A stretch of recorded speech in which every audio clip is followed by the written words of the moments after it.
Siz yoqtiradigan yozuvchi kim? Elchin Safarov. Rasmdagi inson qaysi yozuvchini yaxshi ko'radi deb o'ylaysiz?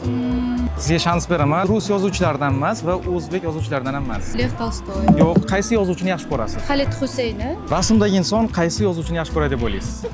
Taxminan, ha. Yordam beraman. Rus adabiyotidan emas. Abdulla Qodiriy. Yo'q, Xayrullo Hamidov emasmi? yo'q. Siz yoqtiradigan yozuvchi kim? Abdulla Qodiriy. Rasmdagi qiz qaysi yozuvchini yaxshi ko'radi deb o'ylaysiz? Yordam beraman. Rus adabiyotidan emas. Abdulla Aripov. No, yaqin keldingiz. Siz qaysi yozuvchini yaxshi ko'rasiz? Pushkin.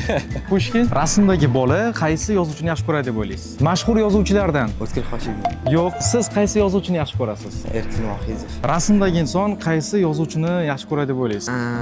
Bilmadim. O'zbek adabiyotida. Afg'on yozuvchi bo'lgan. По-моему, o'sha bo'lsa kerak. O'shanga qator. Yana bilmadim, lekin hozir miyamga unaqa o'zbek yo'q. adabiyoti. Farqi minib kim yozgandi? O'tkir Hoshimovmi? O'tkir Hoshimov boshqa odam ko'p. O'qiganman. Nomi esimda yo'q. Mayli, sizni sevimli yozuvchingiz kim u? Shuni ayting. Turgul bir bola degan odam bor edi. Martin Eden. Rasmdagi inson qaysi yozuvchini yaxshi ko'radi deb o'ylaysiz? Возможно, Карнеги. U qaysidir shaharga oid familiyasi. Agar to'g'ri topsangiz, sizga maxsus sovg'amiz bor. Jack London. Da, to'g'ri topdingiz. Aynan Martin Eden asarlarini o'qigan ekan. Va ushbu kitoblar sizga Falaq nashr kitob do'konidan hammasini olishingiz mumkin. Mikrofon qayerda bo'lgan?